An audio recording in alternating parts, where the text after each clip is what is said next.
Things started, more than just a community theater, crafts and such things, and we've got a few programs in mind.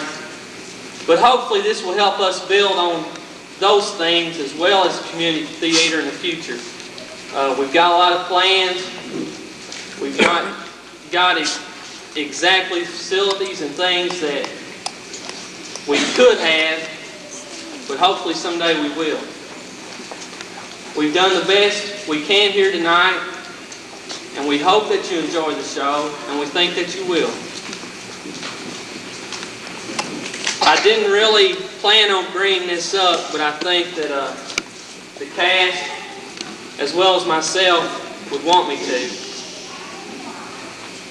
We had someone that labored pretty hard with us in the rehearsals for this production.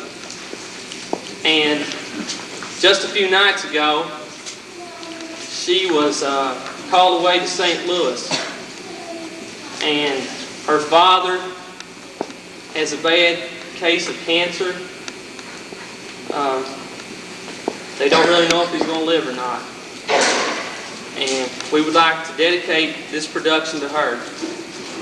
And that's Daisy Manier. We ask that if you have small children here, and there are quite a few, we want them to enjoy the show as well as the rest of us. We know sometimes that they get testy during the production. You know, kids are going to cry and get testy. It just happens. We do ask though, if they get excessive, if it's something that's prolonged, for the sake of the cast as well as the other people in the audience that's watching, please, there's a hallway, you know, attend to them the best way you can, and everyone I'm sure would really appreciate it. Before we start, I would like to thank a couple people. In the rear, we have Greg Stevenson. He is helping with the lighting effects. All this is his equipment. He's working with us on this. So if you can, I'd like for you to help me in thanking Greg for providing us with this service.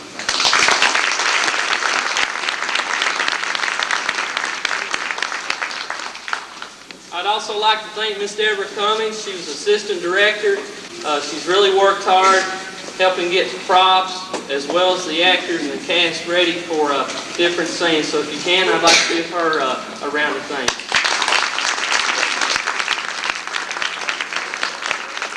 Most of you know me, but if you don't, my name's Craig Browning. I'm director, and I hope that you enjoyed tonight's presentation. If you do, and like I said, I hope you will, go out of here tonight speaking to your friends and relatives. We have another production on Sunday night. That show starts at 6 o'clock. Not 7, but at 6 o'clock Sunday night. Same place, 6 o'clock. So we hope you enjoyed tonight's production.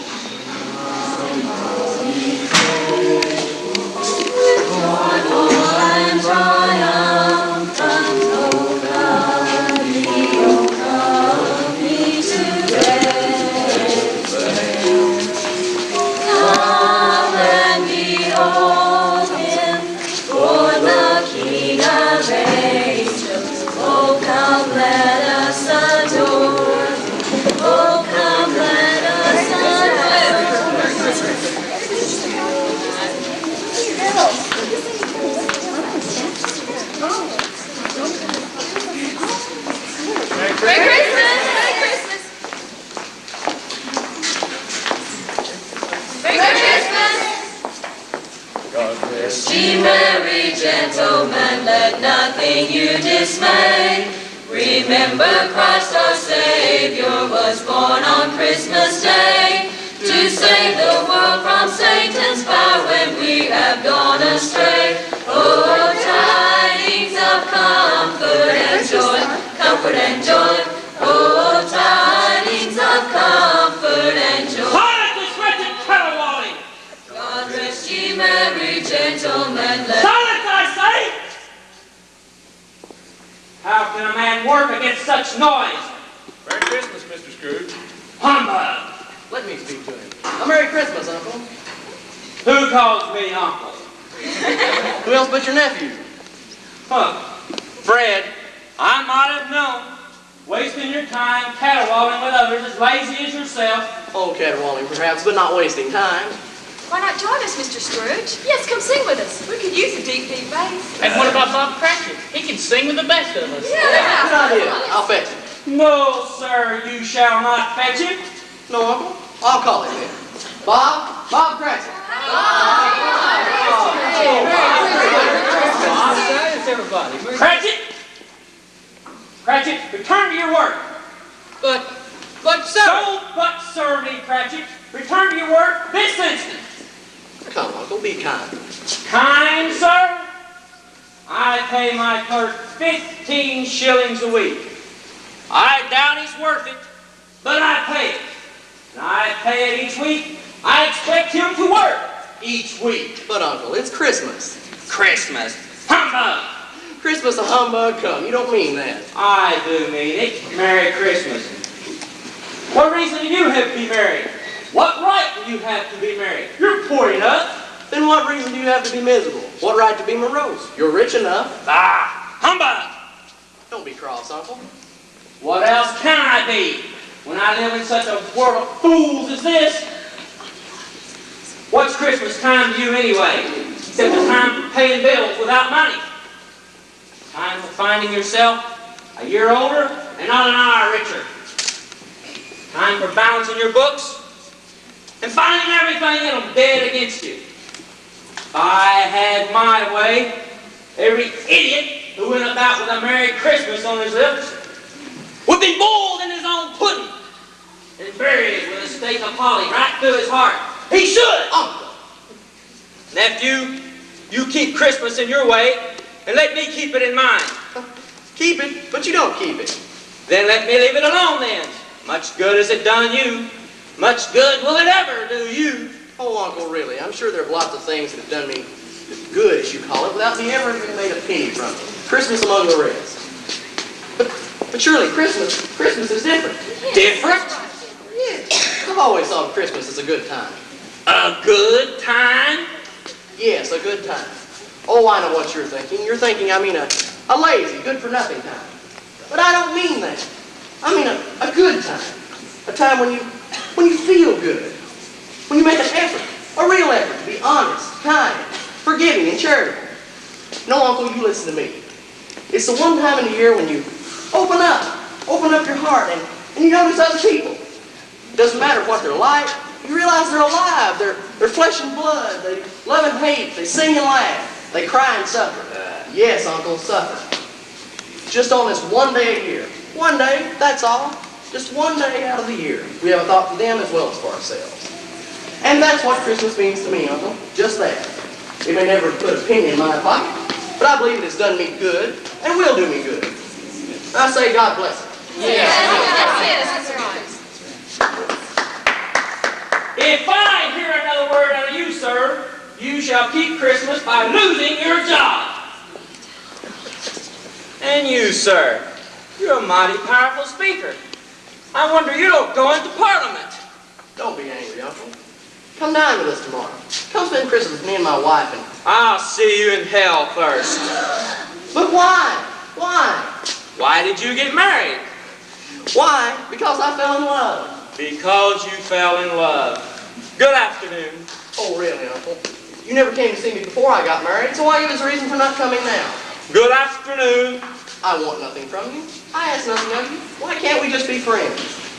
Good afternoon. I'm sorry, Uncle. Heaven knows I've tried. What more can I say? What more can I do? You can get out of my way and take your friends and they're singing where it won't disturb my work. Very well, Uncle. But just let me remind you of this. We've never yet had a quarrel that's been my fault. And we never will. Certainly not on Christmas Eve. And if you should change your mind, you'll still be welcome. Good afternoon. Not just a good afternoon, Uncle, but a Merry Christmas. Good afternoon. And a Happy New Year. Good afternoon. Merry Christmas, Mr. Scrooge. Merry Christmas. Humbug!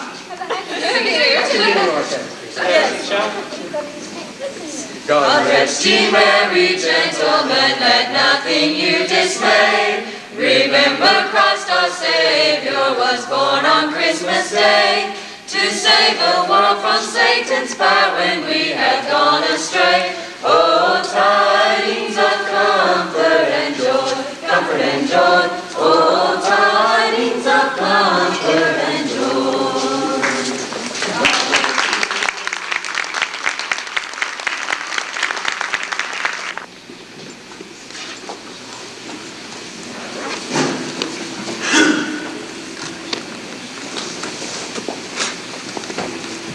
And you, sir, you're another one of them. A clerk earning 15 shillings a week, expecting to have a Merry Christmas. I'll retire to Bedlam. Get on with your work. Yes, sir. I'm sorry, sir.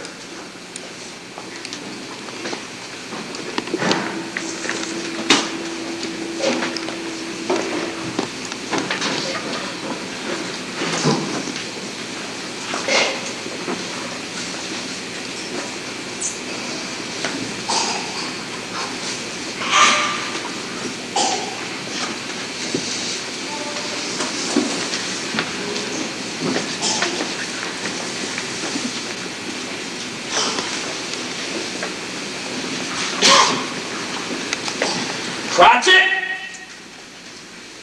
Coal is an expensive commodity, and I have it worked out to the exact penny of how much we need and when we need it.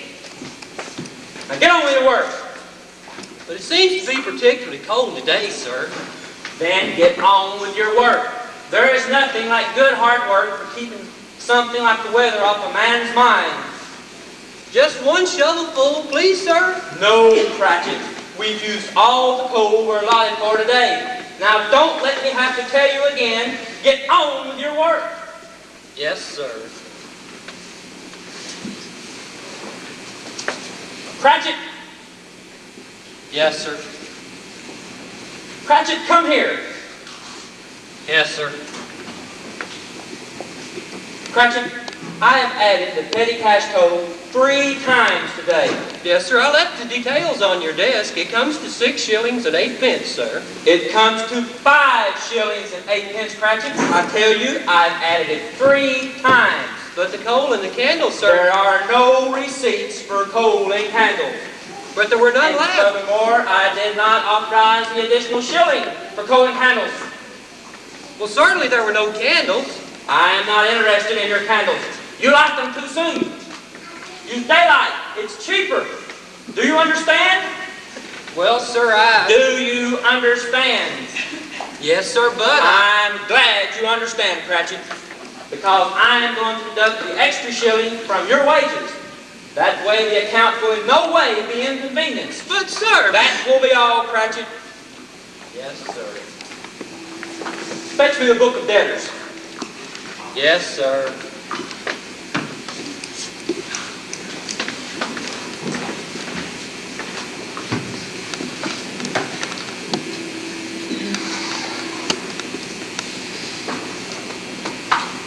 Oh, yes. Just as I thought. His account was supposed to have been paid yesterday, was it? No, sir. Continue, Cratchit. The people came, sir, but And when did they come? while you were at the exchange, sir. You asked them to wait? Oh, they couldn't wait, sir. Well, then why didn't you take their money and give them a receipt? I've told you often enough. Well, they didn't have any money, so I couldn't take it. What? Well, Cratchit, I tell you what. People who do not have money must go to prison, and their goods must be confiscated. They'll pay, sir. They just need a little more time. Cratchit, do not interrupt me anymore. Do you suppose I would be where I'm at today if I had the same attitude as yours? They shall go to prison. That's where they shall go. But, sir, it's Christmas. Christmas. Humbug! Get back to work before you run me. Yes, sir.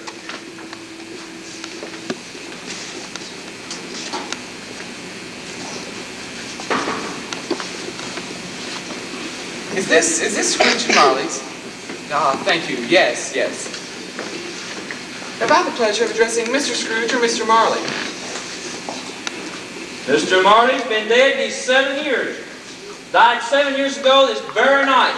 Well, we have no doubt his generosity is continued by yourself, sir.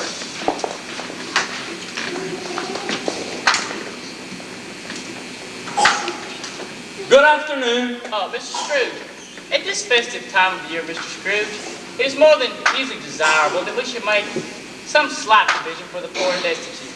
As you no doubt realize, they suffer greatly at this time, Mr. Scrooge. Indeed, indeed. Thousands of people lack even the ordinary necessities of life, let alone the simplest of comforts.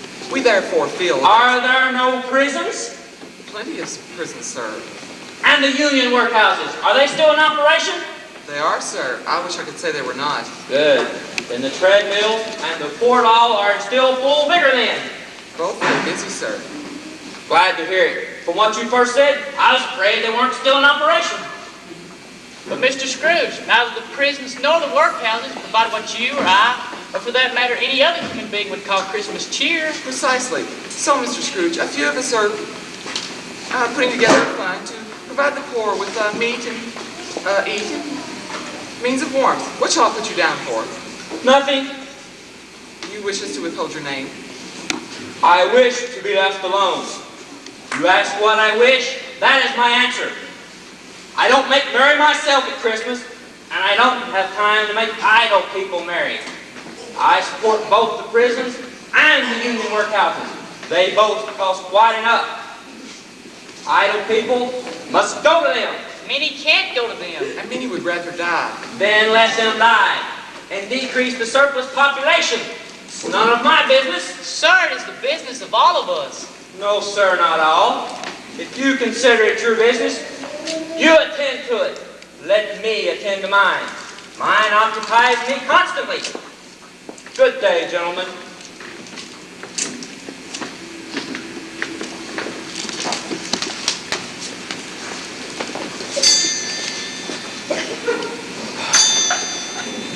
Time to go home, I suppose. Well, yes, sir. Yes, sir. And you consider you've done a full day's work? Well, there has been quite a bit of excitement today, sir, but, well, we expect that at Christmas, don't we, sir? You expect it, Cratchit. I ignore it. At least I try not to let it interfere with my work. I suppose you'll want the whole day off tomorrow for Christmas. Well, if it's quite convenient, sir. Well, it's not convenient. And it's not fair. If I were to hold half a crown from your wages, you'd feel ill-used, I'd be bound. Huh. But you don't feel ill-used for me paying a full day's wages for no work. It's only once a year, sir. Only once a year. That's a poor excuse for picking a man's pocket every 25th of December. However, I suppose you must have it. Oh, thank you, sir. But you be here all the earlier the next morning. Yes, sir. Thank you, sir. Merry Christmas, sir. Merry Christmas. Out of phone, Merry Christmas. Humbug, I say! Humbug!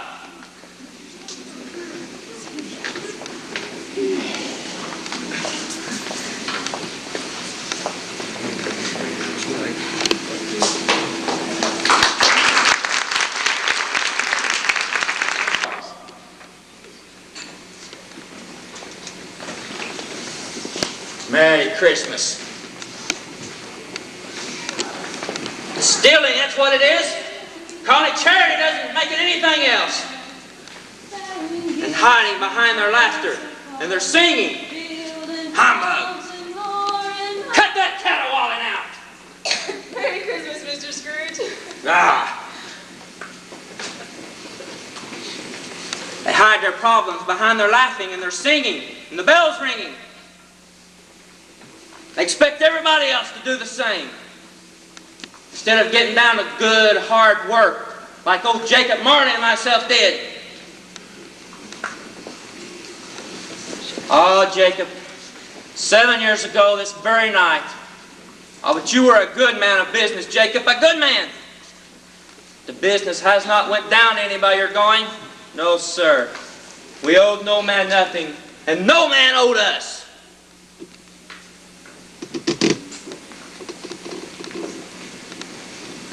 Curse the fog and darkness. Oh, but a house in the darkest alley is a good investment. The rooms are good to let for business. There's plenty of room left to live in.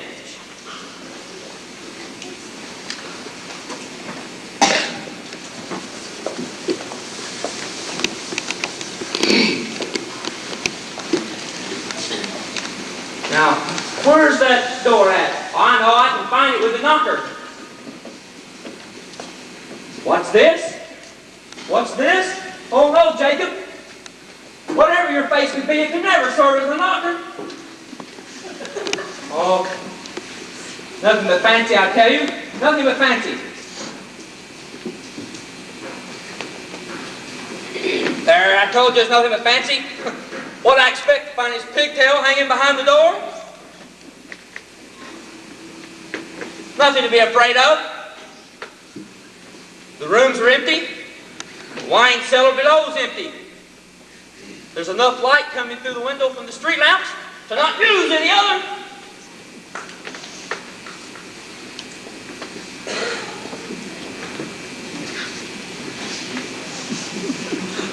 Nothing under the bed.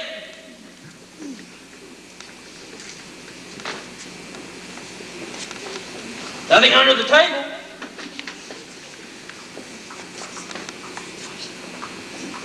Nothing in my dressing gown. Of course there's nothing in my dressing gown. What I expect, there's nothing to be afraid of. Nothing, I tell you.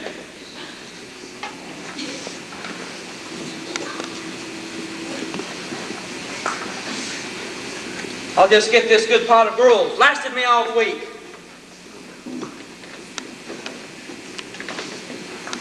Cold tonight. Good thing I have a good thick dressing gown. One that'll last me all my days. And has lasted me all my days. Man could not make it without a good dressing gown.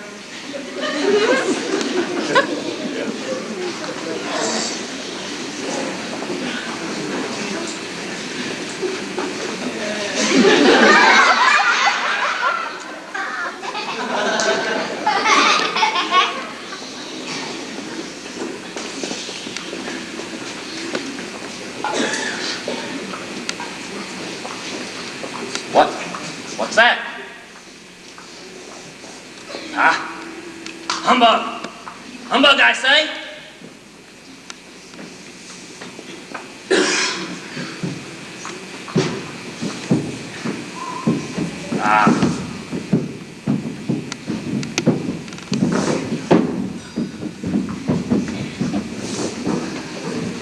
Nothing to be afraid of.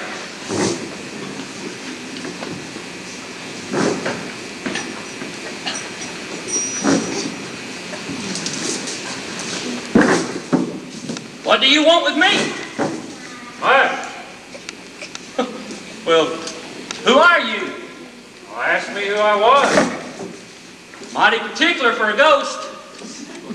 Who are you then? In life, I was your partner, Jacob Marley.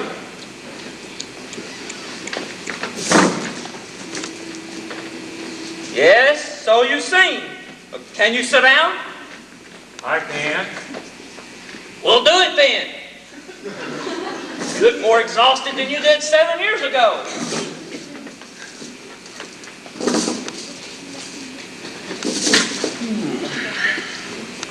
You don't believe in me. No, I don't. But what proof can I offer you beyond that of your own senses? I don't know. Why do you doubt your own senses?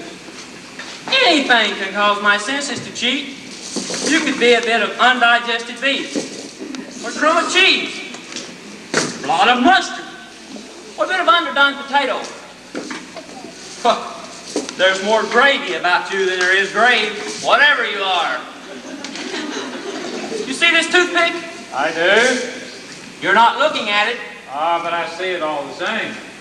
Well, all I have to do is swallow this toothpick to be tormented for the rest of my days by a whole legion of ghosts. Humbug, I tell you! Humbug! Oh, mercy, mercy! Why did you trouble me? You believe in me or not? I do, I must. But why do you walk the earth? Why do you trouble me? Listen and I will tell you. Oh, yes. Tell me, Jacob. Tell me, tell me. Be still and listen. It is required of every man that the spirit within him should walk abroad among his fellow men and travel far and wide. And if the spirit does not do so during life, then it is condemned to do so after death. It is condemned to wander the world as I am now, Ebenezer, as I have been these past 7 years. As you said, I am exhausted with restless wandering over 7 whole years. But the chains, Jacob. The chains. I forged these myself. You? I made them myself during my own wretched life. They are a painful and heavy burden. The chains you are forging, Ebenezer, will be no less painful, and you are making them link by link. Oh, speak comfort to me, Jacob. Speak comfort. I have none to give. Comfort comes from other spirits and is given to other kinds of men. Why, my spirit never left our counting house. Weary journeys lie before me. Oh, but you were a good man of business, Jacob. Business. Mankind was my business. Common welfare was my business. Charity, mercy, kindness were all my business. Why, making money was only a drop in the great ocean of my business. But why did I walk about with my eyes cast down and never raise them to that blessed star that led the wise men to the forest and stables? Why? Why? Hear me, my time is nearly gone. Oh, yes, I will listen, Jacob. But what else is there? How it is that I can appear before you in a shape you can see, I cannot tell.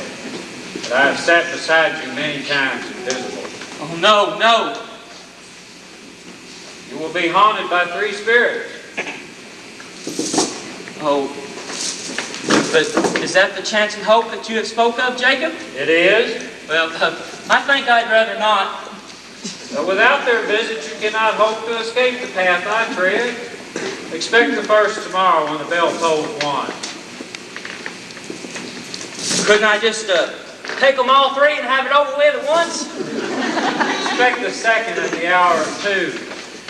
And the third when the last stroke of 3 has ceased to sound. Do not expect to see me again, Ebenezer. For your own sake, remember what has happened between us. Remember, Ebenezer. Remember. Humbug.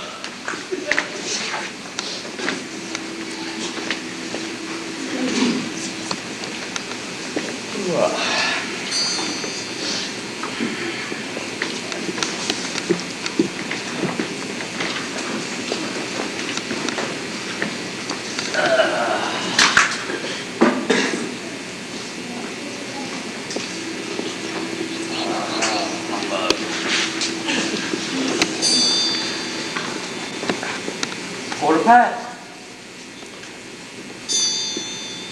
Half past. The quarter till. The hour itself and nothing else.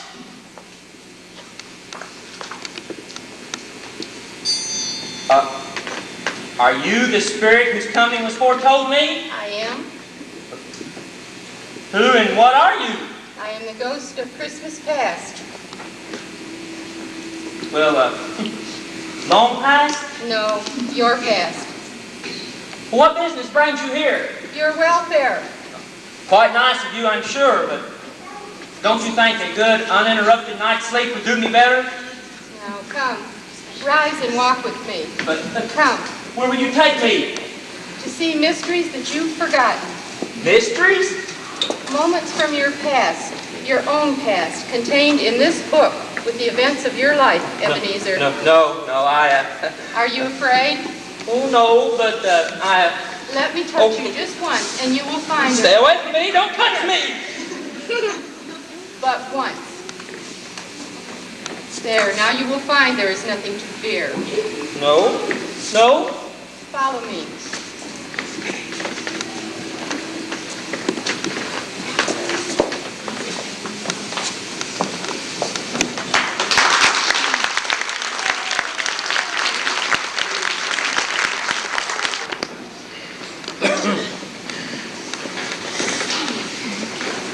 Spirit, wait!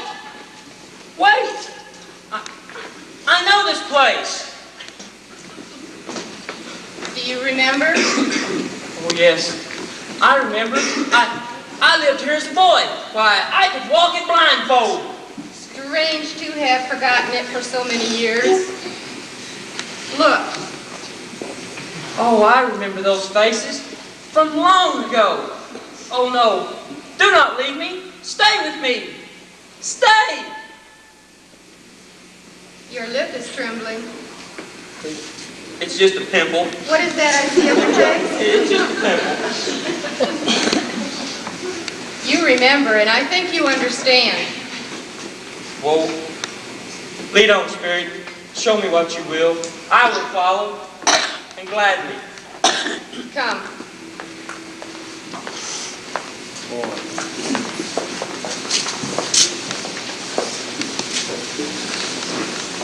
Look. It's a child. What child? My Spirit, it's me. Alone at school, waiting. Were you often alone? Yes, Spirit.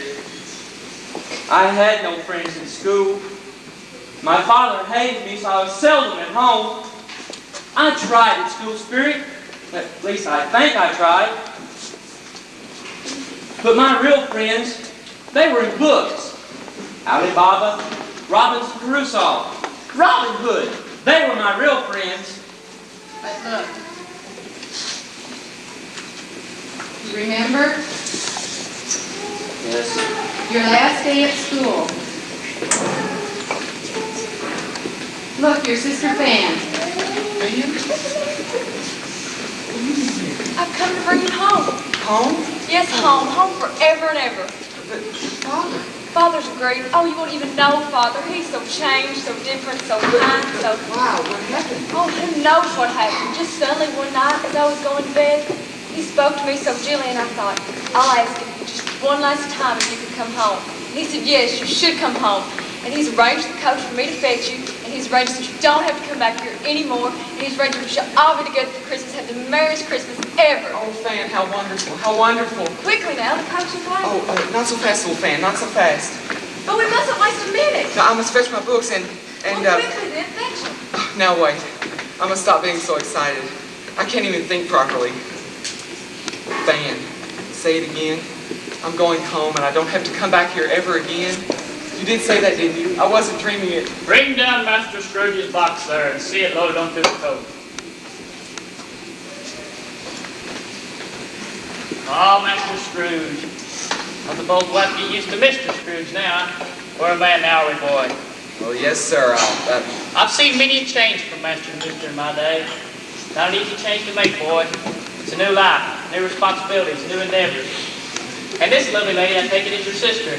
Yes, sir. My sister Fan. I don't approve of young people drinking in the normal manner, as you, boy, may well remember. However, this is a special occasion. I give you a toast to Christmas and to Mr. Scrooge. May you treat the world as it's treated you here. Mr. Scrooge.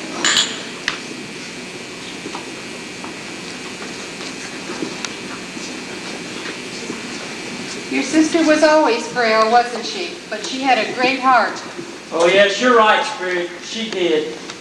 She died a very young woman, a married woman with children, wasn't it? Yes. One child. Only one. Yes, your nephew, wasn't it? Yes. My nephew, Fred. Come, let us see another Christmas.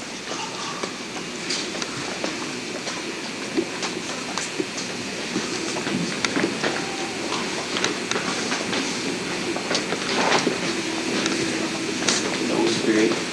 Don't show me anymore. Why do you hesitate, Scrooge? Because I'm afraid to see what will happen. Oh, if I could just change the way I've done things. You remember these events, though, don't you? Oh, yes. There will be more yet to come out of the book. Oh, I'm so sorry for what I've done. So sorry.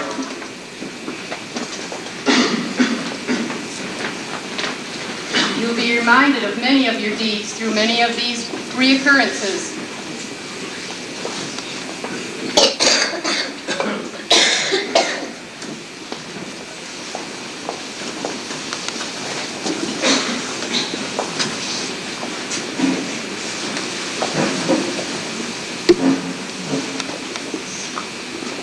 Look, do you remember this place? I think I remember, yes. Why, I apprenticed here, Dick and I. Do you remember Dick? Oh, yes. Dick and I did everything together. We were the greatest of friends, and we apprenticed under dear old Fezziwig. Bless him. Dear Fezziwig. Look.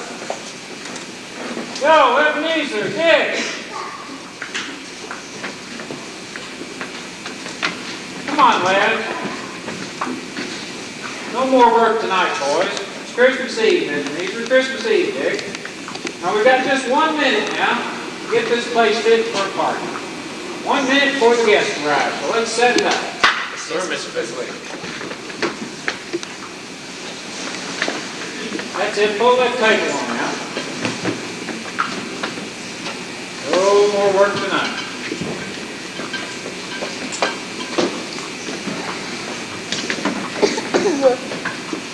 All that punch looks good. Here they come now. Merry Christmas! Merry Merry Christmas! Christmas! Merry Christmas. Come in. Take your breath. Merry Christmas, everybody. Thanks for Merry inviting us to Christmas. the party. Have you seen the big goose in the pants? Here, Dick, hang this one up. Dick. Thank you. Ladies, we've got some good rum punch. Now who wants some rum punch? Oh, I'd like Bill, would you like some? Ebenezer, why don't you serve one? That's good. Is it cold out now?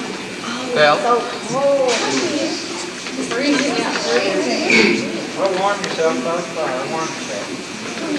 Everyone get a little punch. That rum punch will warm you up. Oh, yeah.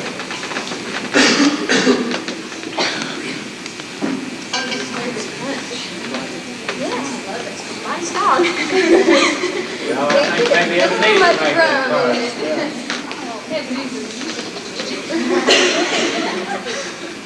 That's it. Everyone warming up now? Harry, pour me a cup, please.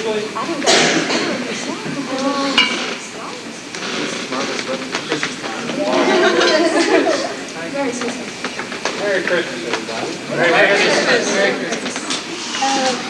Listen, let's have a game of blind man's bluff. I think Ebenezer ought to be it. Dick, you put the blindfold on.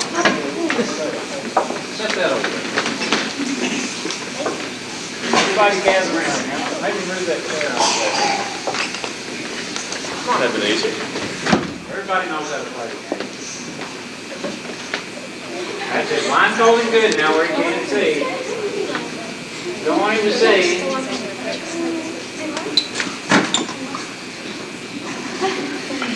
Now spin him around.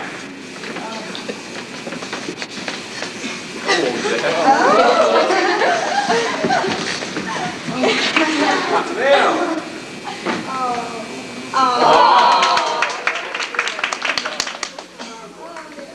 Nina, you got the violin here, don't you? Sure do. Well, let's play us a song. What's the violin? Okay. Yeah. chair up for us, Mary. Nick, get this chair out of the way. Here's your stand. Set that up with you.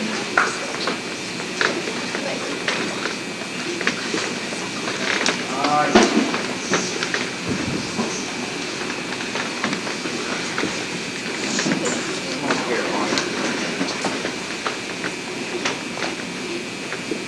Anything to do? Oh, just whatever comes to mind.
Got something you can play?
Dear old Fezziwig. Dear old Fezziwig. A small matter to make these silly folks so happy and so full of thanks. Small? Is it not? He spent but a few pounds, 3 or 4 at the most. Is that so much to ask to make so many people happy?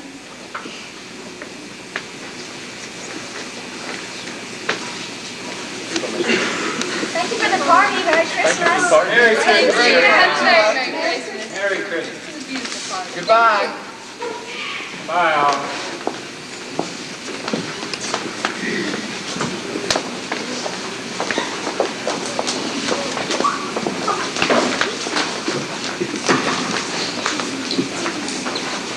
But it wasn't that, Spirit. It wasn't that at all. It's the way he asked us to do things, and the way he told us to do things. That's what counted. Us? Who do you mean? Well, all of us. But mainly Dick and I. We were his apprentices.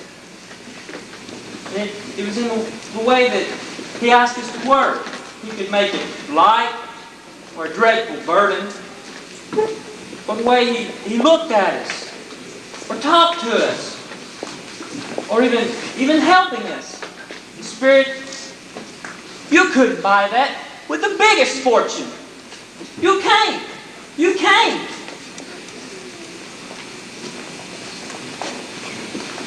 What is the matter? Nothing. Something, I think. What is it? Well, it's just that at this moment, I wish I could just say a word or two to my clerk, Bob Cratchit. That's all. My time grows short. Quickly, let us see another Christmas. Do you remember? Yes, I think I remember. Do you remember the place? Yes, it was a time of a particular opportunity. Two particular opportunities. This moment might be called the crossroads in your life. Do you recall it? Yes, I recall it, but I chose as the best I could, Spirit. My whole future depended on it. Your future, but what of others? What of their future? Their future was their own affair. It had nothing to do with me. Look again and see. No, Spirit, no. Look, I say. Come on, Ebenezer. We don't go now, we shall miss all the daylight. My feet are just tingling with the thought of escape. Ebenezer. Oh, he's all wrapped up in another one of his silly old books. Come on, Ebenezer. We'll soon move that. Come on, Ebenezer. Books will wait for tomorrow. For today it's skating, and then supper. Let's put the books to bed, shall we? Dick, don't do that. It's Christmas. The books are fed up with work. Give it back. Tomorrow morning. I said give it back. Ooh, hoity-toity, and a Christmas too. Give it back, Dick. Here, catch. Will you give that back to me at once, please? When you're a good little boy, promise to forget all about it till tomorrow morning. Dick, will you stop pulling about and give me that book? Look out.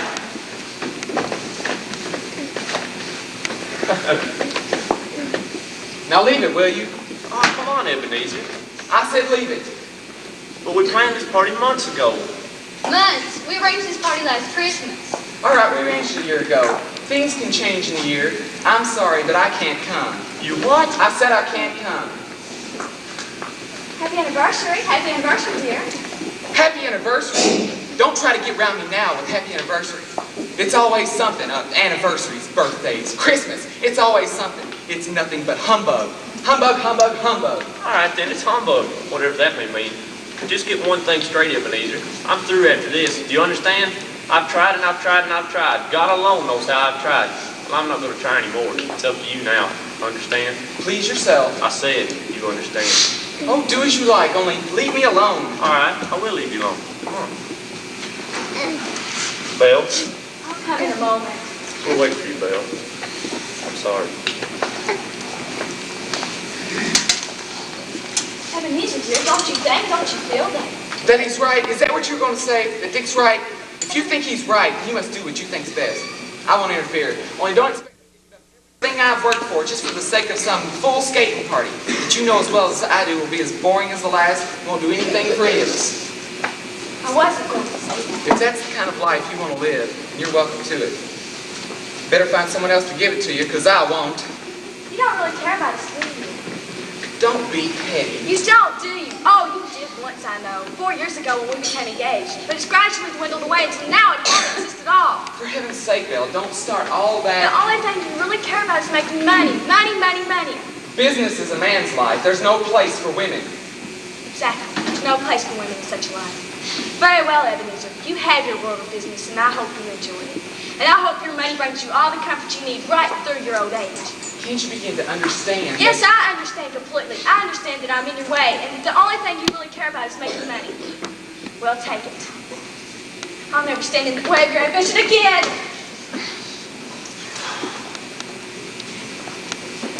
Humbug. Parties and Christmas and the whole wretched lot of it. Nothing but humbug.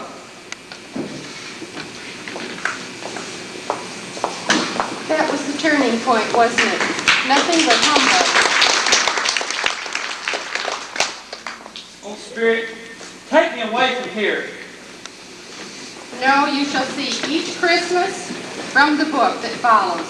The whole miserable growth of your terrible world of humbug. Come. Lead on, Spirit.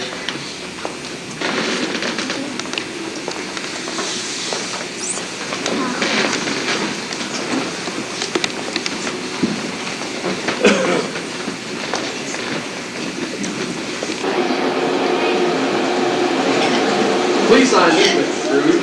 Marcus, in your favor, Mr. Scrooge. Sign here, please. Your signature will confirm the deal, Mr. Scrooge. Sell now and you'll make a fortune, Mr. Scrooge. You're doing well, Mr. Scrooge. Don't worry about it. It's quite secure with us. Sign here, Mr. Scrooge. Profits are up again, Mr. Scrooge. Up by 75%. Profit's still rising, Mr. Scrooge. I bet you're even than last. That promotion ahead of your time, Mr. Scrooge. We're making you manager. Sell now, sir, and you'll double your profit. Your bidding for the market is amazing, sir. Just sign it, sir, that's all. Mr. Scrooge, my colleagues and I have discussed your future. We'd like to ask you to join the board of directors. You're just a little late. Late? Yes, I'm going to partnership on my own with Jacob Marley. What?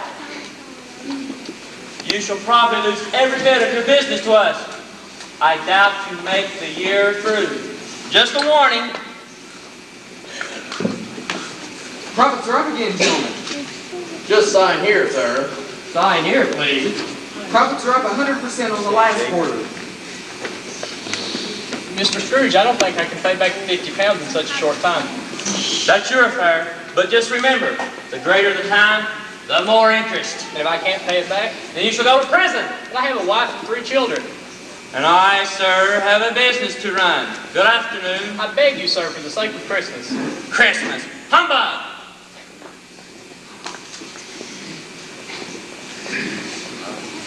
Oh, it's a good year, Jacob. A good year.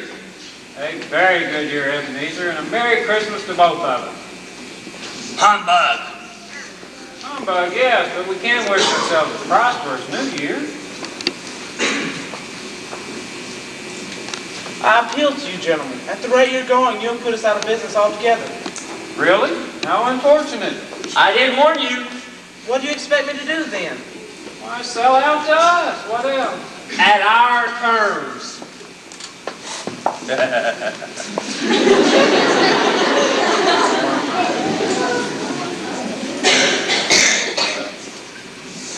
Yes, we must have a clerk. Oh, but such a pity. It's such a waste of money. You have anyone in mind? Yes, just the man, I think. Thank you, gentlemen. Your wages shall be 15 shillings a week. And prospects, sir. Hard work. And the chance of a permanent position if you prove yourself worthy of it. At the same wages, naturally. Sign here, gentlemen. We bought out 3 more firms today, sir. According to this, more people owe us money this year than ever before. And the interest? Double last year. Not enough. But things are improving, Ebenezer.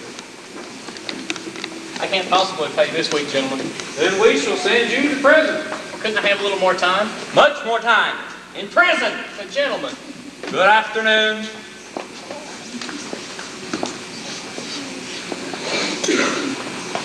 Sir, could you make a small donation to a very special charity? No, we couldn't. Now, we're busy. Leave us alone. But sir, We're busy. Good afternoon. Sir, Oh. our organization takes care of the sick and the needy. Oh, Chris. Then you better look after your organization. With your help, sir, we will.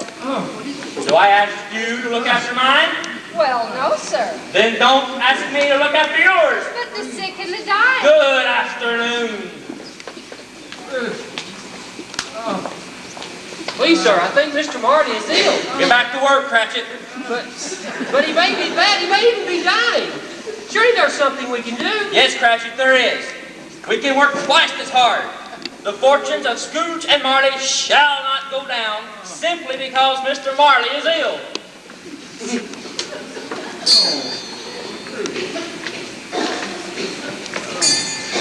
It's cold in this place. It's dead up again. Muddy. 150. 200. Oh, more interest, double. 400. Oh, a foreclosure. 200. Oh, my goodness. 450. 600. 300. 850. Money. Love it. Isn't it awful, sir? And on Christmas Eve, too. Christmas. Humbug. Cratchit, Simply because I am now the only partner in Scrooge and Marley, we shall not change the name. We shall leave it as it is. It will be better for business that way.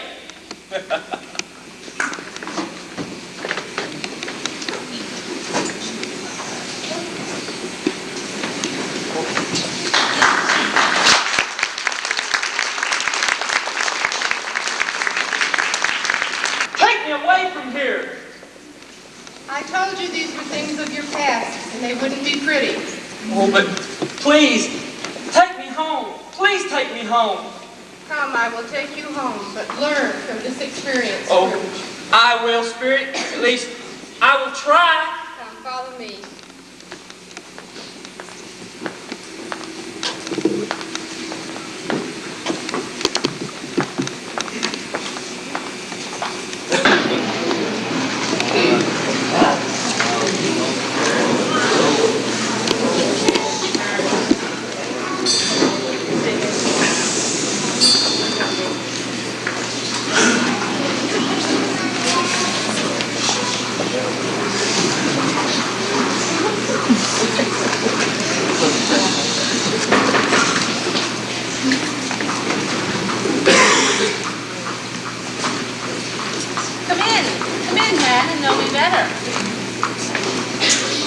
I am the ghost of Christmas present. You have never seen the likes of me before.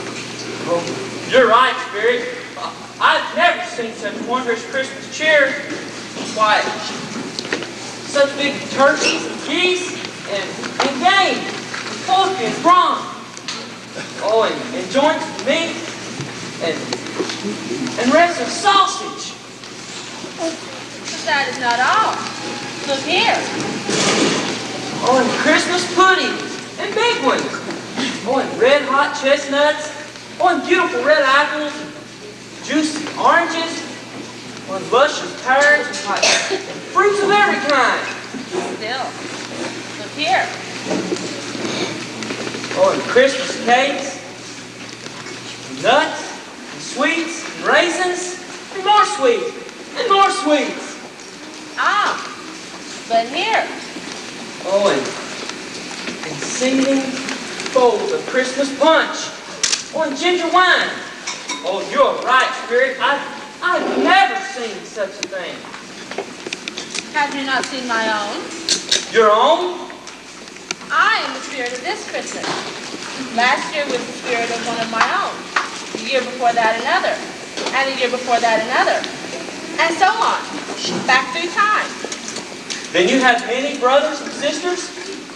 Oh, some 1,800. Oh, such a family to provide for. Oh, but Spirit, show me what you will. For last night I was compelled to look on things of the past. So tonight, if you have anything to teach me, let me profit by it. Touch my robe. Touch my robe. But where will we be going? Among our fellow men. But where? In the streets? In the streets. People's homes. People that I know? Some you will know. Some you will not even have thought of.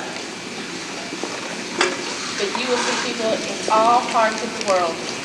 Yes, I will see, but I do not want to be seen. You will not be seen, as I am not seen. But as the spirit of Christmas present, my life on this globe is short, and I have much work to do.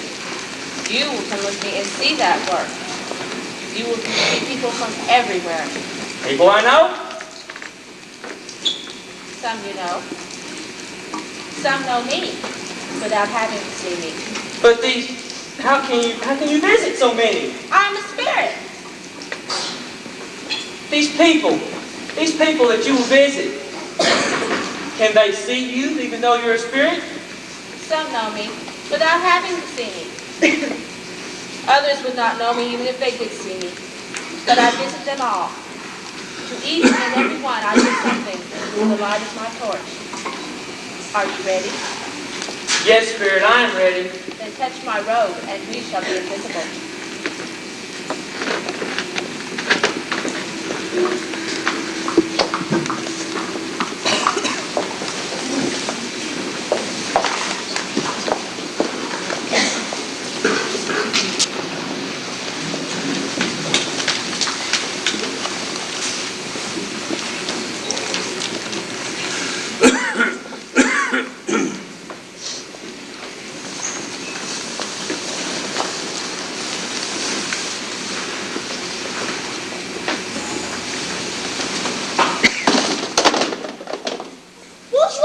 going? Me, it wasn't my fault. Of course it was. You turned me off. I'll box your ears off. Come on then.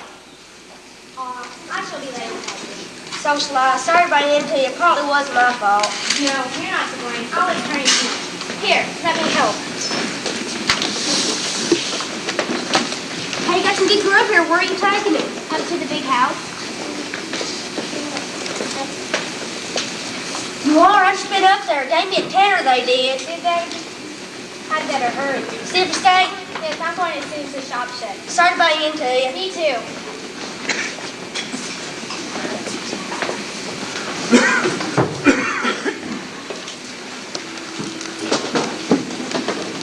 Oh, I can't go another step.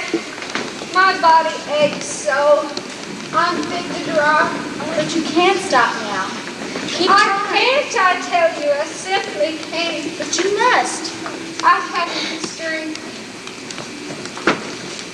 That's it now. One last effort. It isn't too far. Okay, bless you. Just for the sake of Christmas.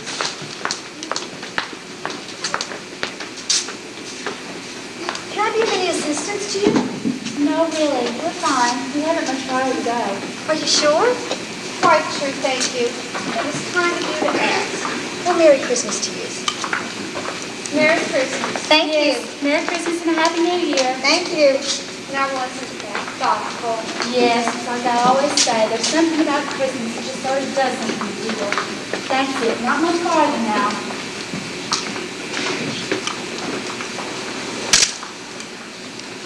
Spirit, does your light always have that effect on people? Not always. Look. You see, it is rejected by some. Now we will see Christmas in the home of your clerk, Bob Cratchit. Oh, no, Spirit, I'd rather not. If you have anything to teach me, let me profit by it. Well? Show me, Spirit, show me. The Cratchits have much need from the light of my torch.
I'll lay the table, Mother. Would you, dear? Yes, but could you get the punch ready as well? You know your father's sure to want a toast before dinner. Well, he's done it himself. Good. Then keep an eye on attention, please. Okay, I'll fetch it.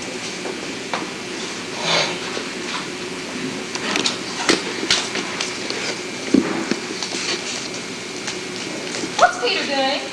I'm doing the potatoes. Look at them, Mother. They're the best I've ever done them. And they taste delicious. Yes, and you keep tasting very many more, there's not going to be any to eat. I only had a little.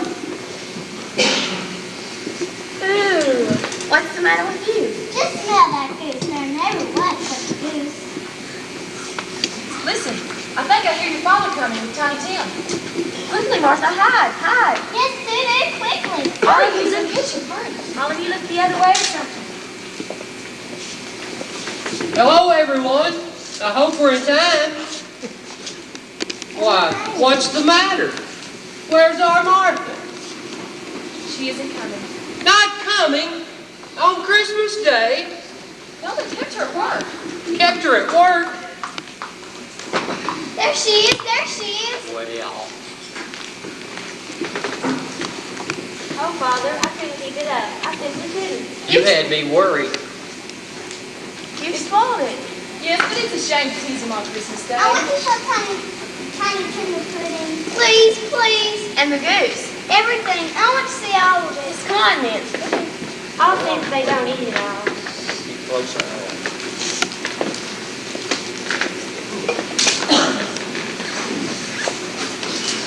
My, it smells good. Oh, Robert, I hope it is. And I hope it's enough. Well, of course there'll be enough. You always worry about that. Well, I'm sorry. I didn't mean to. I know you didn't mean to.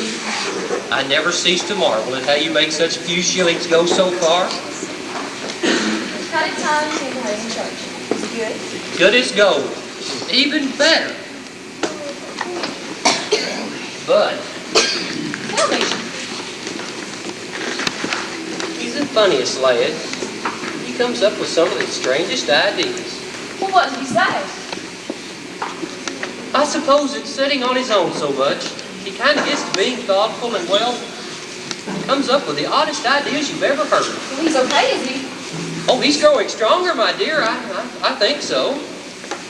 Robert? Well, he said he hoped the people saw him in church because he was a cripple. What? That's what he said. He said it might be nice for them to remember who it was on Christmas Day who made lame beggars walk, blind people see. Just like that. Just as simple as that.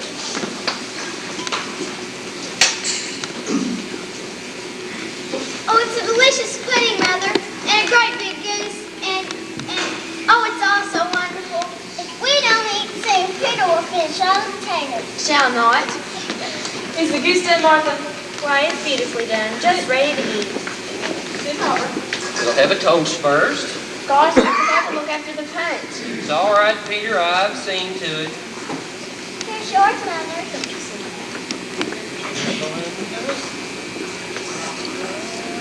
Here's one for Martha. I'll give Tiny Tim his. All right, Peter, won't you do that? How about you try on Yes, right there.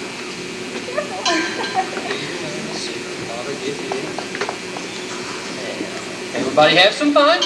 Yes. Very well. Then a Merry Christmas to us all, my dears, and God bless.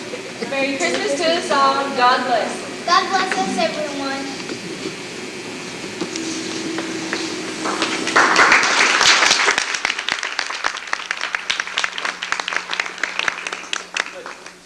In spirit, will Tiny Tim live?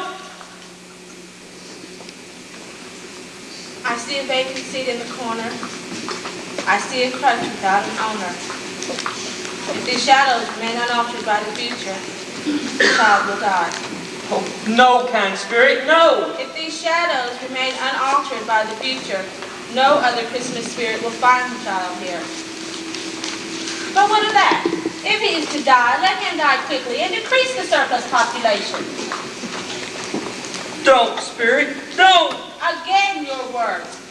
Man, think before you use such words until you have discovered what the surplus is and where it is.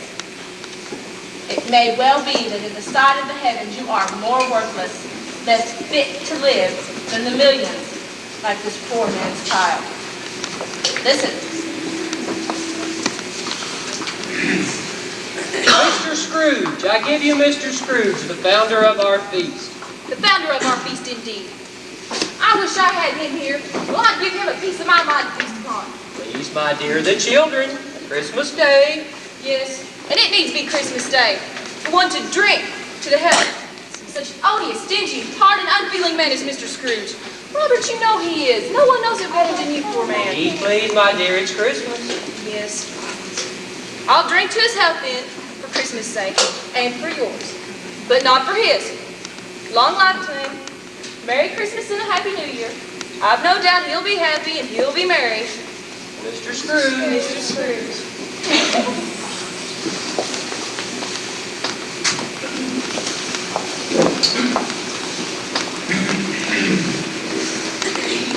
There is not time to see the lives of so many others in such detail. We must move quickly. Take me where you will, Spirit. Show me what you will. I will follow, and gladly.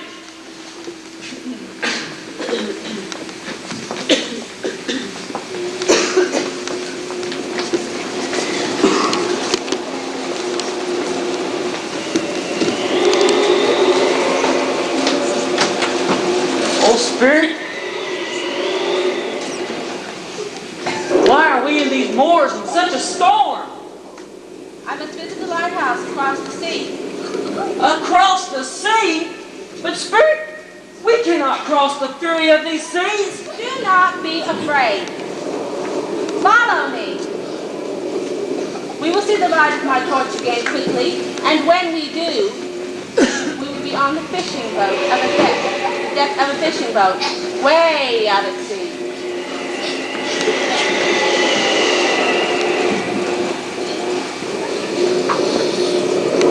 Please, Spirit, no.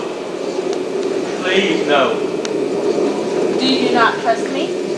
Oh, I trust you, Spirit, but this is such a storm. I think it's quite pleasant myself.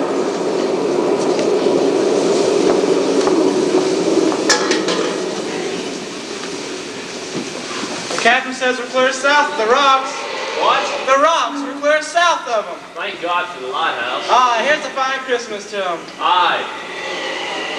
And to all of us, safe and bedded home. God bless them. Happy Christmas Eve, Tom. Happy Christmas, Sam.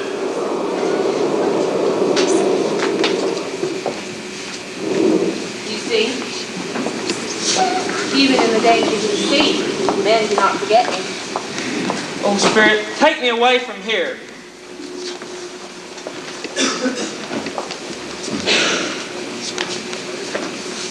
I thought you would follow. Oh, but I will, Spirit, I will, but take me away from these terrorists. Please, please, Spirit. Not home, but near home. Home with your nephew, Fred.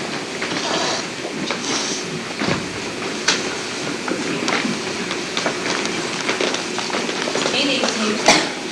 Yes, Spirit, Fred is a good lad. But you didn't see that. No, not in time, I'm afraid. Not in time. I'm so sorry. So sorry.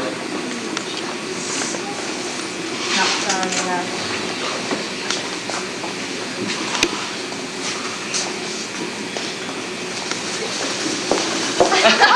He did, as I'm alive, I swear he did. He said Christmas was a humbug. And you know what's more? He believed it too. The more shame on him, Fred. He's a comical fellow, and that's the truth. Comical? Oh, he may not be all that pleasant, but he suffers more for it than we do. At any rate, I've nothing to say against him. I wonder how rich he is. Is he rich? Fred says he is. He must be. What of it? His wealth is no use to him. He doesn't do any good with it. He doesn't make himself comfortable with it. And he certainly hasn't the satisfaction of ever thinking he's going to benefit us with it. I have no patience with him. Oh, I have. I pity him. I couldn't be angry with him if I tried. Well, who suffers from his nasty whims? Himself, no one else. Here he takes it into his head to dislike us, and he won't come and dine with us. What's the consequence? He doesn't lose much for dinner. Really, Fred, I think he loses a very good dinner. So do I. Yes, a marvelous dinner. Really? Well, I'm delighted to hear it. Frankly, I haven't had too much faith in these young cooks. What do you say, Topper? Talk is wise, won't say anything. That's right. Please go on. Quit teasing. Go on with your story. Fred never does finish a story. How Daddy gets the chance. I was only going to say that the consequence of dear old Uncle Ebenezer refusing to make merry with us this evening is that he loses some mighty pleasant moments that couldn't possibly do him any harm.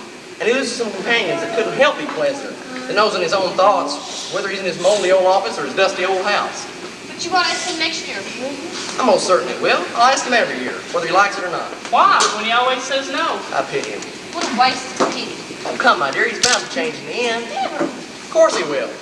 If I walk into his office every Christmas Eve, year after year, always in a good temper, always saying, "A Merry Christmas, Uncle Scrooge, how are you?" Eventually, he's sure to say, "Humbug!" You may all laugh, but something will come of it. Just wait and see. Yeah. Even if it only puts him in mind to leave his clerk 50 pounds, well, that's something at least. Yes, something we shan't leave to see. Anyway, what a gloomy subject for Christmas. Just because he won't enjoy himself, there's no reason why we shouldn't. What about a carol? What about Deck the Halls? Yeah. Sounds good. Deck the halls with boughs of holly, fa la la la la la la la. 'Tis the season to be jolly, fa la la la la la la. Don we now our gay apparel, fa la la la la la la la. Troll the ancient Yuletide carol, fa la la la. Wait a minute. Let's play yes and no. Yeah. Who's going to be asked the question? Oh, you Fred, please. Mama said, please do. All right, give me a half minute to think of something. Right, I've got it. It's a good animal. Yes. A lot. Yes. Is it a nice animal? No. Oh, a nasty animal? Yes. What sort of nasty animal? Yes, no, No, yes, no, you yes. can't ask questions like that. You've got to answer yes or no. Sorry, Is it? No, give Topper a chance. is it a savage animal? Yes. Wow. Yes. Is it grunt? Yes. I know, it's a bear. No. Not a bear. A dog. No. Do we see this animal in London? Yes. In the streets? Yes. Is it some kind of circus animal? No. Do people make a show of it? No. Do they let it through the streets? No. Is it a circus animal? Silly, we've asked that one. Sorry. Is it a majorette? No. Is it taken to market? No. Is it a horse? No. A bear? No. A dog? No. Haggard. No. Goat? No. A cow? A No. bull? No. Pig. No. A frog? No. Savage animal. Does it talk? Silly, it's an animal. What's some animals talk? Yes. It does talk? Yes. What? It growls and grunts and talks. Yes. I got it. Can I? I have. You know what it is, Fred? What is it? It's your Uncle Scrooge. You're right.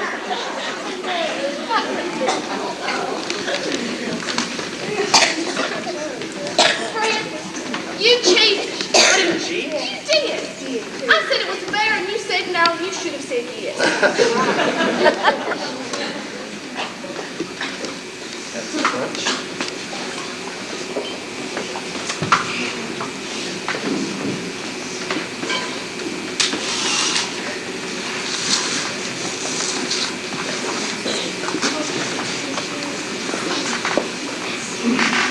Listen, everyone.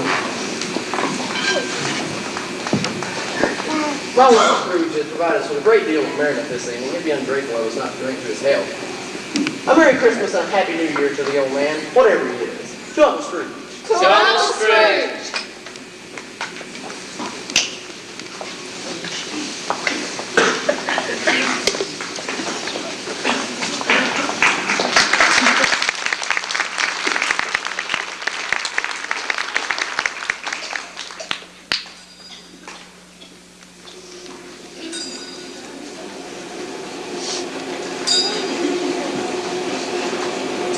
Look, the imprisonment at the sick. And here, these pathetic slaves, too hungry and starved to work, but held by the hip. And here, the blind. And here, the lonely, the miserable. And here, the old, very forgotten. Spirit, you have aged.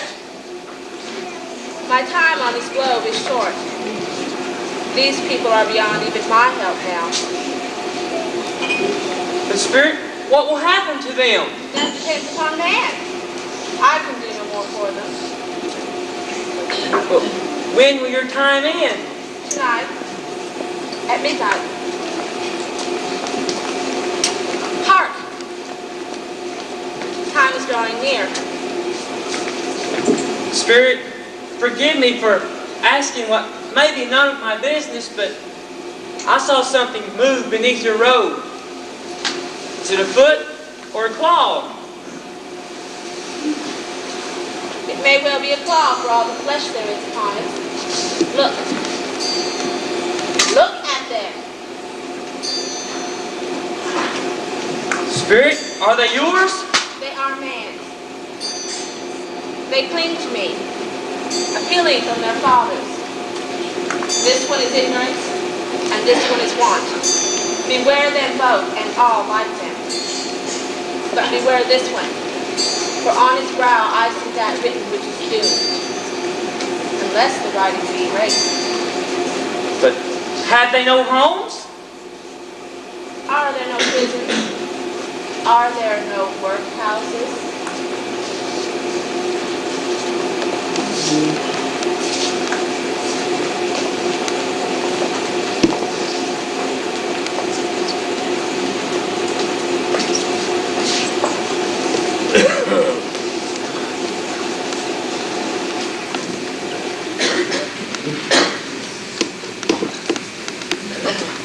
Oh, I am in the presence of the spirit of Christmas yet to come. Oh, you are here to show me things that have not yet happened, but will happen in time before us. Is that not so? Oh, Great Spirit, I fear thee more than any specter that I have seen before. But since I know that your coming is to do me good, and that I may be a better man by it, oh, I am ready to have your company. And with a thankful heart, will you not speak to me?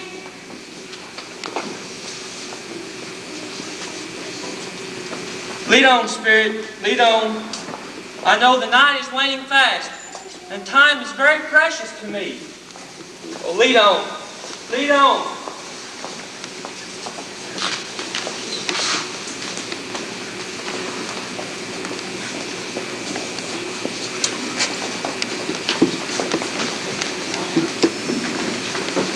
No, no, no. I don't know much about it either way. I just know he's dead. When did he die? Last night, I believe. Well, what was the matter with him? I thought he would never die. God knows. What has he done with his money? Left it to his company, I imagine. He hadn't left it to me, that's all I know. It's likely to be a cheap funeral. Upon my life, I can't think of anybody who'd go to. Suppose we make up a party ourselves. I'll go if lunch is provided. I must be fed if I go. Well, I never go to funerals and I never eat lunch. But I'll offer to go if anyone else will. Come to think of it, I'm not sure what's the best friend he had. We always stopped and spoke whenever we met. Well, I must be off. See you tomorrow. Good day, gentlemen. Good day.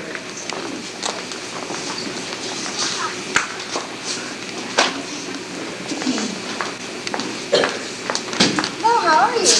Well, thank you. And you? Fine, fine. Your old Scratch got his on it last time.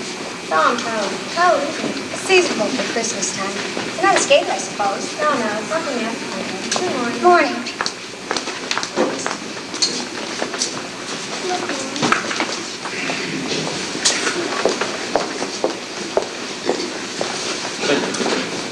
Spirit,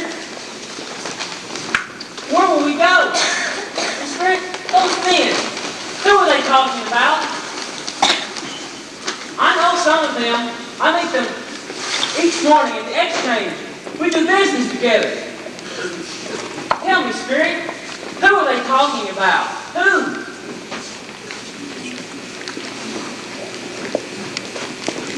Oh, Spirit, why are we in this place?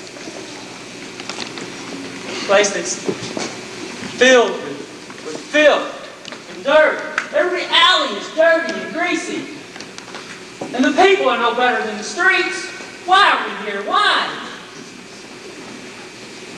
Spirit, please, let's leave here. The streets are full of murderers, thieves, and drunks. It's not safe to be here, Spirit. It's not. Oh, Spirit, if your purpose is to put the fear in my heart of the future, then you've succeeded. Or are you to tell me that my life will come to an end such as this? That I will lose everything that I've worked for and strived for to end up in the streets of filth and grease and dirt, to be as low as man can possibly fall. Tell me, Spirit.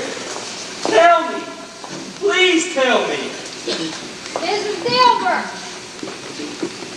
Well, Mrs. Dilbert, fancy seeing you. I can say the same about you. Are you going to Joe's? Where else? Where else indeed? There's not a better weekly shop in the city. Mrs. Dilbert, don't tell me you've been to him, too. Why not? He was dead, wasn't he? Scarcely cold, though. At least he wasn't when I got there, and all the signs you beat me to it. Never mind the signs, dearie. He was dead, I tell you. Dead as a doornail. Joe! Joe! Come on around the back way. He'll be there all right. Oh, he'll be there. Fetching his 2 ounces. Hey, Joe! Oh, you, Miss Dilbert. I wondered who'd be first. Wait, Joe, wait for me then. And another of you, right? It's the Undertaker. You don't waste much time, do you? What? Spirit, who were those people? And what do they mean to me? And their bags. What did they have in them? Was it something that they've stolen? Oh, no, Spirit, no. Not in there. Why, I've never been in any such place in all of my life. I couldn't stand the filth, and the dirt, and why everything in it is decaying with dirt and grease. Oh, no, Spirit, no, no! Come on then, bring your stuff with you. I've locked up the shop so we can't be disturbed.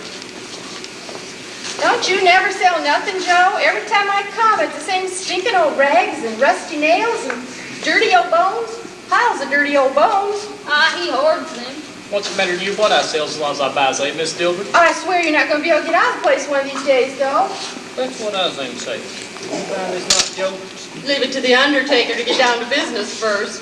And leave it to the chairwoman to get there first. And if I did? Chairwoman, the laundress, and the Undertaker. What is this, a conspiracy? Chance, Joe, pure chance.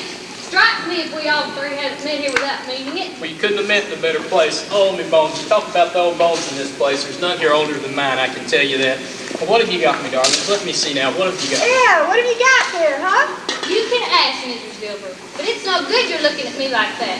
I'm entitled to what I can get. Did I say otherwise? Every person's got a right to take care of themselves. All right, I didn't say He that. always did, so why shouldn't I?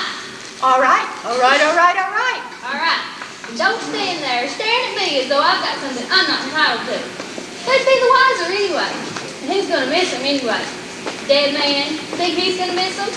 No, I reckon he won't. If he did want him after he's dead, why didn't he do like everybody else? Had someone look after him when he was ill. He ain't no screw, lying there gasping out his last all on his own. Tell you it wasn't natural. It was a judgment on him, it was. Oh, but it wasn't heavy enough to. I tell you, it'd been heavier still if I could have laid my hands on anything else. Here's my lot, Joe. What's that worth to you?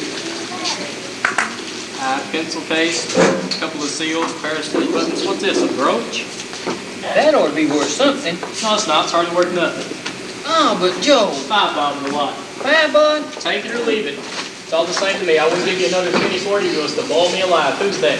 I'm next. Here, Joe. Look at this. Some sheets.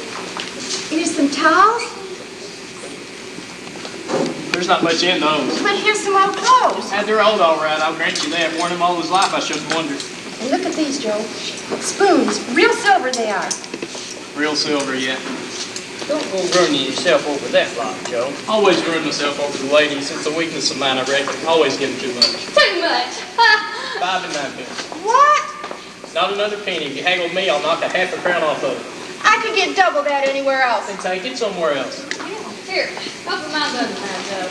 5 pence wasn't worth the journey getting here, let alone the trouble I was put to. What do you got in here, then? It'll keep me at opens it. What do you call this, then? Take a better look, Joe. You'll know. Bed curtains? I said you'd know, Joe. Yeah, bed curtains. You don't mean you took them down rings and all with him wine? And why not? You were born to make your fortune. And she'll do it, too. Did you expect me to resist a chance for the likes of him? And are these his blankets? Who else's? Hope he didn't die of anything catching, eh? I don't be afraid of that. You think I was so fond of that old geezer that I'd stay around for stuff like that if he had? Lord Lewis, is this his shirt? I am his finest one, too. You won't find a hole in that anywhere. That's not his shirt. Oh, yes, it is. How come I didn't see it first? Perhaps you didn't look at it properly. Look at him, you mean? They'd have wasted it if it hadn't been for me. What do you call wasting of it? Well, they'd have buried him in it. And you took it off of him. Of course I did. Isn't Calico good enough to be buried in? He couldn't have looked any uglier in Calico than he did in that. You were born to make your fortune. And what else can he have expected? He frightened everybody off when he was alive, just to frighten us when he was dead.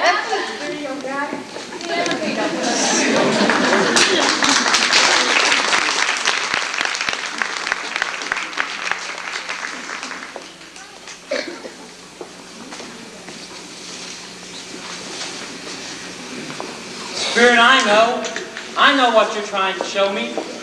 You're trying to show me of something that's happened to some poor unfortunate man as a lesson of what might happen to me. And this man, whoever he was, he lived rather as I do now. And if I don't change my ways, then I shall end up the same way as him. Is that not so? Oh, I will not lose by this lesson, Spirit. I won't.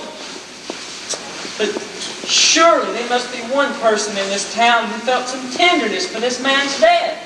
Surely there must be one. Show me, Spirit. Show me.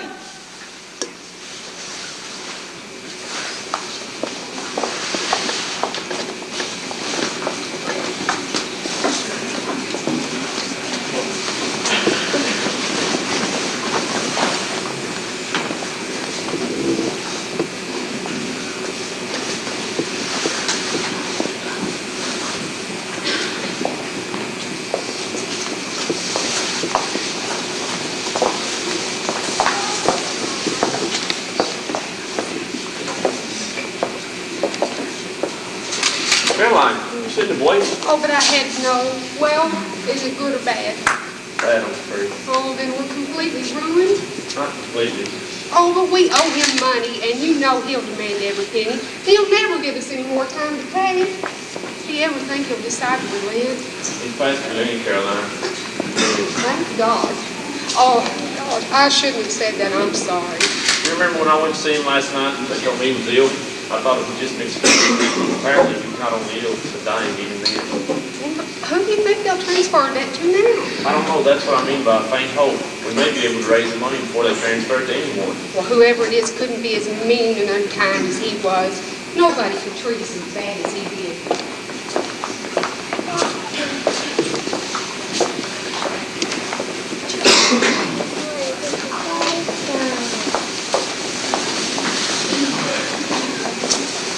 Oh, Spirit, surely there must be someone in this town who felt tenderness for this man who died.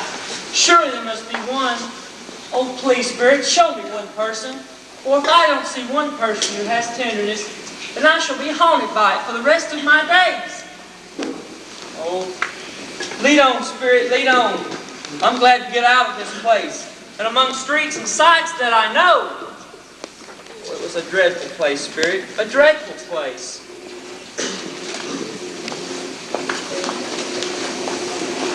Why, Spirit, I know this place. I know this home. Why, Spirit? And he did a job. Send him and visit him. Mother? Oh, it's the sun. This color, it just hurts my eyes. They'll be all right again in a moment. You're doing too much. There. They're all right again now. Don't mention anything to your father, will you? Are you sure you're all right? Oh, yes, of course. Your father has enough on his mind to worry without my silly old eyes. Father ought to be home by now. That's it. Your father walks so used to. Oh, bless him. Well, I've known him to walk so fast, even with our tiny Tim on his shoulders. Oh, but he was so very light. And your father, he loved him so much, it was never any trouble. Look, there's Father now. Please don't say anything.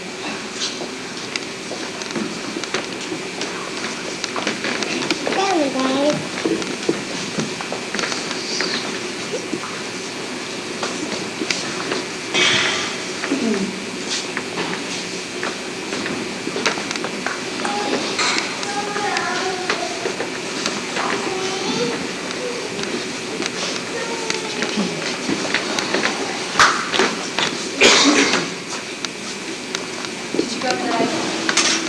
Yes, dear, I went. I wished you could have gone.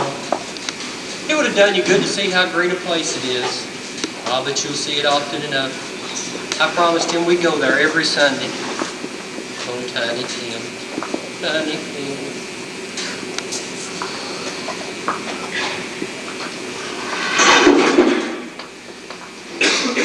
I must tell you, I met Mr. Scrooge's nephew today. Fred? He's the kindest man. He stopped me on the street and said that he noticed I seemed to be just a little down, not quite my usual self. Well, did you tell him, Robert? Yes, dear, I told him. I told him. He's the kindest gentleman, the most pleasant spoken gentleman you've ever heard. He said, I'm hardly sorry for it, Mr. Cratchit. And then he said, and I'm heartily sorry for your good wife. By the by. How he ever knew that, I don't know. What, Robert? That you were a good wife? Everybody knows that, Father. Ah, yes, Peter boy, I'm sure they do. Go on, Lizzie. Both of you? What else did you say, Robert? Ah, he said, I'm heartily sorry for your good wife. Oh, yes. And then he said if there was anything he could do for us, and he gave me this, his card, and said that this was where he lived, and that I should come and call at any time. Oh, yes, he's such a kind man. And he meant it, too. I know that. Yet, well, it's not just so much as what he can do for us, it's just the way that he said it. It was if he actually knew our Tiny Tim and really felt with us. Yes, he is a good soul. He is a kind soul. You'd know it even more if you saw him and spoke to him. Why, I shan't be a bit surprised if he gets our Peter here a better job. Peter, did you hear that? Why, that's wonderful. Before we know where we are, Peter will be setting up partnership with someone else. Oh, not for a long time yet. Maybe not, but it's possible. You will eventually, one of these days. Maybe, Father. Anyway, there's plenty of time for that yet, plenty of time.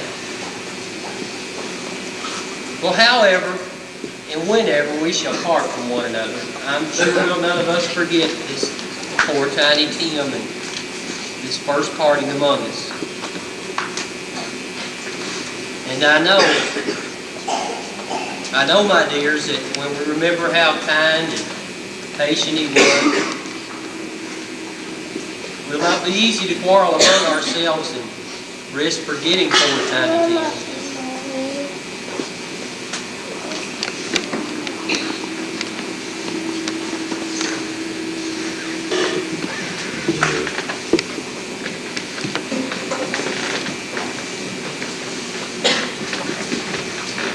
I'm so happy. So very, very happy.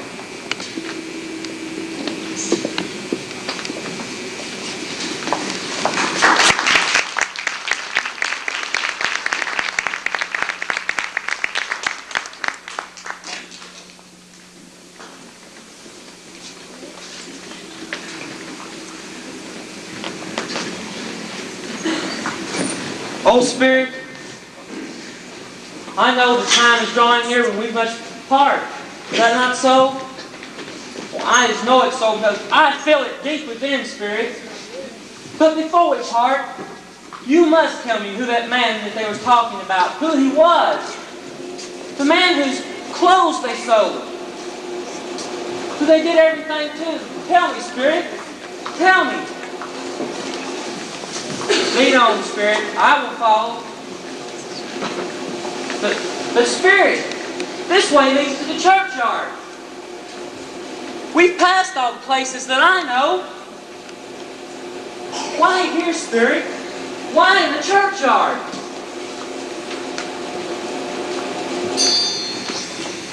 Oh, Spirit, before I read what's on this stone, you must tell me the things that you have showed me. Are they shadows of things that will be or might be? Oh, Spirit, please answer me one question. Just one.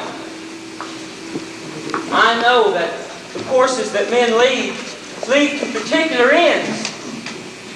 But if those courses change, will the ends not change also? Please tell me this. Please tell me that I do not hope in vain. Please, Spirit, please.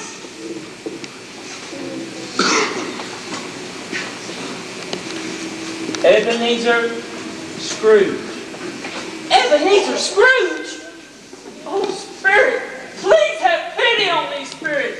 Oh, Spirit, I will not be the same man that I was. I promise I won't. Oh, I will change, Spirit. I will live. I will keep Christmas in my heart. I will try to live it all the year through. Oh, I will live in the spirits of the past, the present, and the future. Oh, please have pity on me, Spirit. Tell me it's not so. Tell me, Spirit. Please tell me.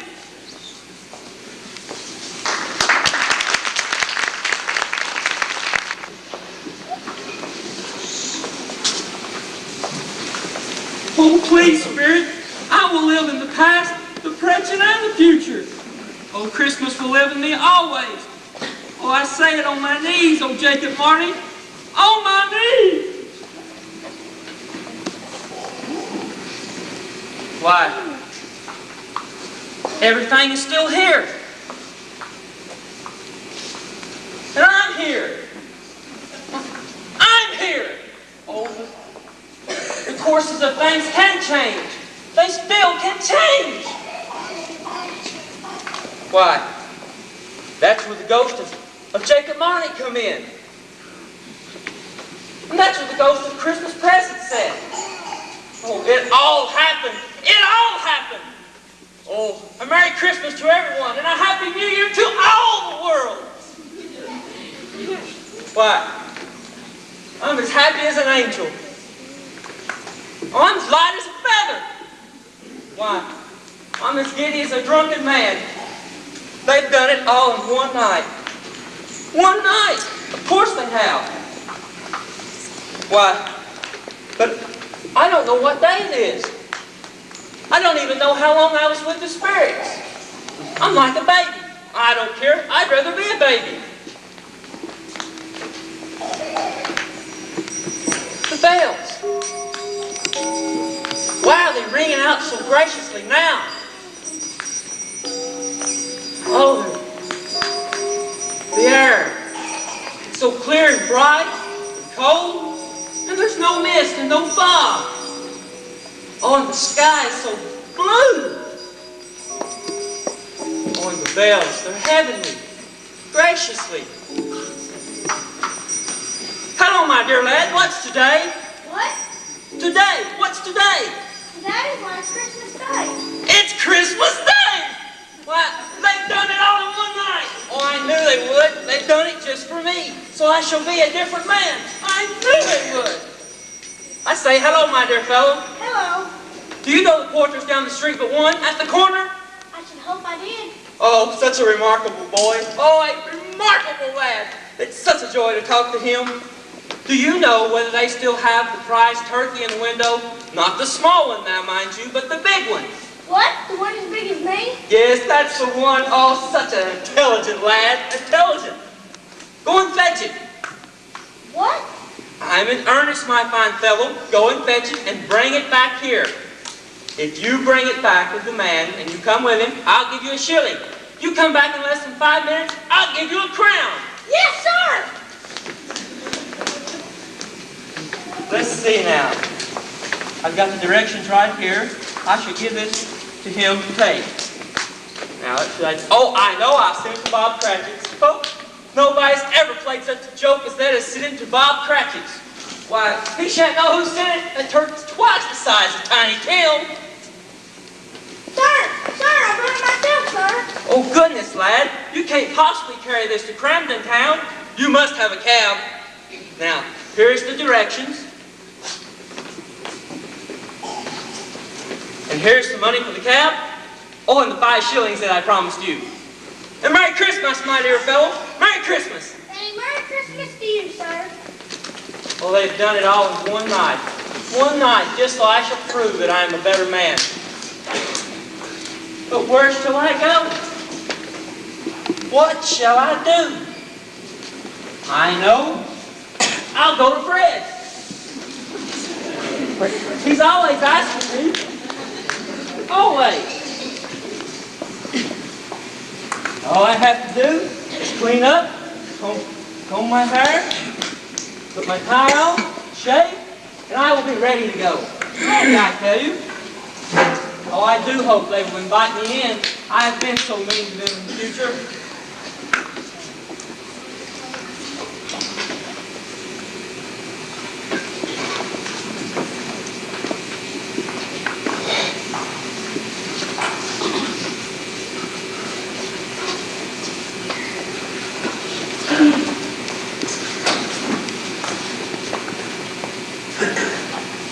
I do hope Fred will let me in. He might throw me out.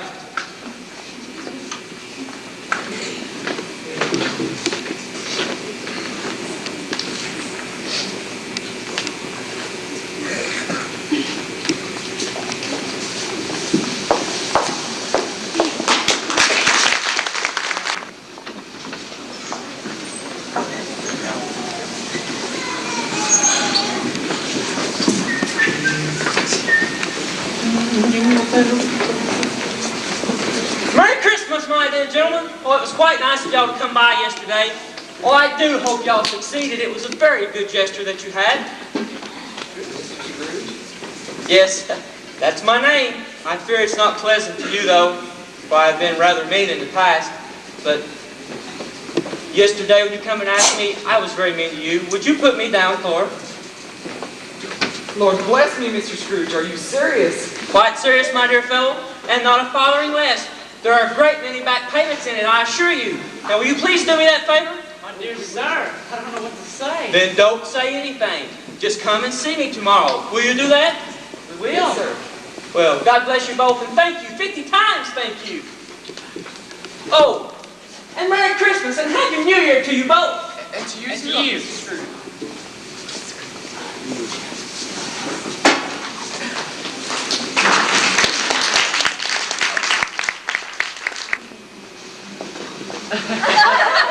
As I'm alive, that's right. He said Christmas was a humbug. And you know what's more? He believed it too. The more shame on him, Fred. He's a comical fellow, and that's true. Comical? Well, he may not be all that pleasant, but at any rate, he suffers more for it than we do. I wonder how rich he is. Is he rich? Fred says he is. He must be. What of it? His wealth is no use to him. He doesn't do any good with it. He doesn't make himself comfortable with it. And he certainly hasn't the satisfaction of everything he's going to benefit us with it. I have no patience with him. Oh, I have. I'm sorry for him. I couldn't be angry with him if I tried. Well, who suffers from his nasty whims? Himself, no one else. Here he takes it to his head to dislike us, and he won't come and dine with us. What's the consequence? He doesn't lose much for dinner. Really, Fred, I think he loses a very good dinner. So do I. Yes, a marvelous dinner. Really? Well, I'm delighted to hear it. Frankly, I haven't had too much faith in these young cooks. What do you say, Papa? I let myself in. I hope you don't mind. Why, bless my soul, who's that? It's me, your Uncle Scrooge. Well, welcome, Uncle. What brings you here? Well, I've come to dinner if you'll have me. Oh, of course. Welcome, Uncle.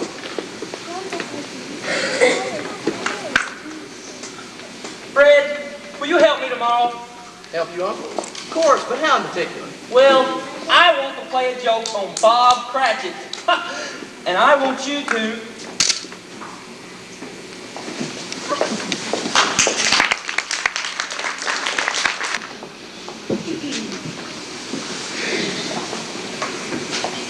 Bob Cratchit's late. I thought he might be.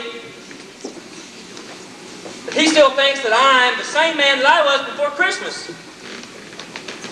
I know. I shall play a joke on him. I'll pretend that I am. Look out, here he comes. And what do you mean by arriving at this time of day? I'm sorry, sir, I am a little late. Yes, you are. And I'll tell you what, Bob Cratchit, I'm not going to stand for it much longer. It's only once a year, sir. Only once a year? I was rather making a little merry yesterday, sir. I figured as much. Well, I'll tell you what, Bob. I am not going to stand for this much longer at all. I'm not. As a matter of fact, I'm not going to stand for it anymore. Step this way, sir, if you please. Now, Bob, my fine fellow, I'm going to raise your salary.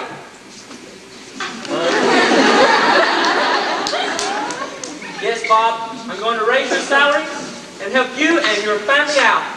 And we shall sit down this very afternoon and go over your affairs. Over a seething bowl of Christmas punch. Oh, and Bob, look!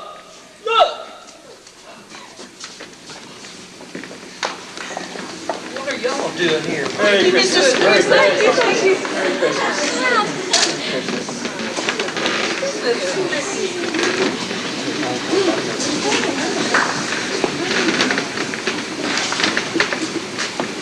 And Scrooge was better than his word. To Tiny Tim, he became as a second father. He became as good a man as any good old city, town, or borough in the good old country knew. People laughed at him to see the change, but he let them laugh and paid them no attention because he knew nothing ever happened in this world for good without someone laughing at him.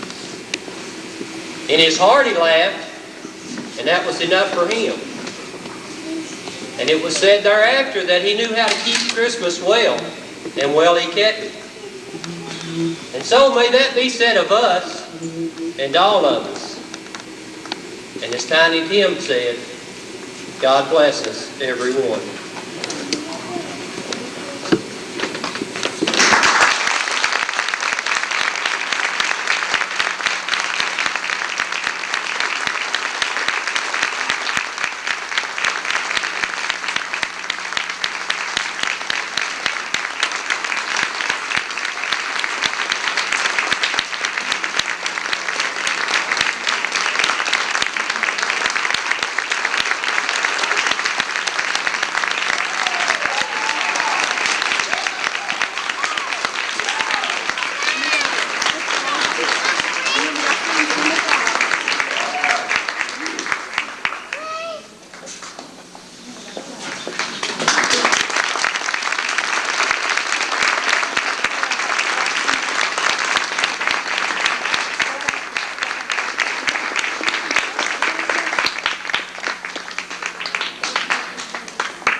What child is this who laid to rest on Mary's blackest sleep? Whom angels greet with anthems sweet, while